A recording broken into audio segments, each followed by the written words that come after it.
Nous allons nous intéresser à la détermination graphique de l'équation réduite d'une droite non parallèle avec ses ordonnées. Donc nous allons voir comment déterminer l'équation d'une droite qui est fournie, tracée dans un repère. On rappelle, dans un repère du plan, l'équation d'une droite non parallèle à l'axe des ordonnées est y égale mx plus p. Donc il s'agit en fait de la représentation graphique d'une fonction affine.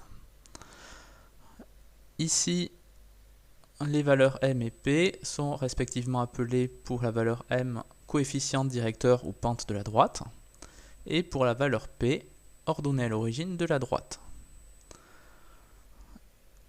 Il existe une autre forme d'équation réduite pour une droite du plan, donc pour les droites parallèles avec ses ordonnées, qui est x égale une constante.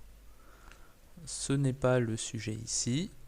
Nous allons voir donc comment établir les coefficients directeurs et ordonnés à l'origine d'une droite qui est donnée tracée graphiquement. L'étape 1 va consister à déterminer l'ordonnée à l'origine de la droite. Pour ce faire, on va chercher l'intersection de la droite et de l'axe des ordonnées. Au niveau de cette intersection, la valeur qui sera lue correspondra à l'ordonnée à l'origine recherchée. On va voir sur un exemple. Donc voici ici la droite qu'on va utiliser et dont on veut déterminer dans un premier temps l'ordonnée à l'origine. Donc on regarde l'intersection entre la droite et l'axe des ordonnées, donc entre la droite et l'axe vertical. Donc c'est ce que j'ai entouré ici en rouge. On va donc pouvoir en déduire que l'ordonnée à l'origine de la droite vaut 1. On a terminé pour cette première étape. L'étape suivante, on doit déterminer le coefficient directeur m de la droite. Je rappelle, on peut aussi parler de pente de la droite. Pour cela, on va sélectionner deux points de la droite dont on peut déterminer facilement les coordonnées. Puis on va alors déterminer les déplacements horizontal et vertical pour passer d'un point à l'autre. On obtiendra la pente m en calculant donc le rapport entre le déplacement vertical et le déplacement horizontal. On va encore une fois l'appliquer sur un exemple. Donc on garde toujours la même droite. Ici, on peut voir qu'il y a trois points qu'on pourrait exploiter pour arriver à trouver le coefficient directeur.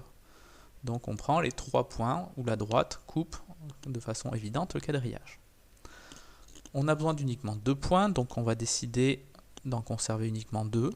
Arbitrairement, j'ai décidé de garder les points de coordonnées 0, 1 et 5, 1. Donc maintenant, il va falloir déterminer comment on passe d'un point à l'autre. Donc je propose de passer du point 0, 1 au point 5, 1. Donc on va faire les déplacements horizontal et vertical que j'ai indiqué ici. On va rappeler, quand on se déplace vers la droite, donc on aura un résultat positif. Si on se déplace vers la gauche, le résultat est négatif. Pour un déplacement vertical, quand on va aller vers le haut, le déplacement est positif. Quand on va aller vers le bas, le déplacement est négatif. Donc ici, horizontalement, on se déplace de 5 carreaux vers la droite. Donc on a un déplacement de 5. On se déplace de 2 carreaux vers le bas, donc un déplacement de moins 2. Si on avait décidé de partir en sens inverse, donc du point de coordonnées 5, 1 vers le point de coordonnées 0, 1, on aurait un déplacement horizontal de moins 5 et un déplacement vertical de 2.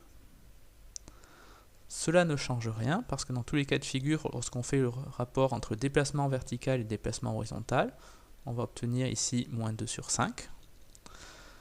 Si on avait pris l'inverse, on aurait 2 sur moins 5, ce qui revient à la même fraction. Le coefficient directeur de la droite ici est de moins 2 cinquièmes. Maintenant, il faut faire bien attention quand vous lisez vos déplacements à respecter les échelles. Si vous êtes dans un repère orthonormé, il n'y a pas de souci, vous comptez simplement les carreaux. Sinon, faites attention à bien appliquer la valeur d'un carreau pour chacun des axes considérés. On a maintenant trouvé le coefficient directeur m de la droite. Il va nous rester à conclure en donnant l'équation réduite. Donc sur notre exemple, on a pu trouver que la valeur p, donc l'ordonnée à l'origine, était de 1.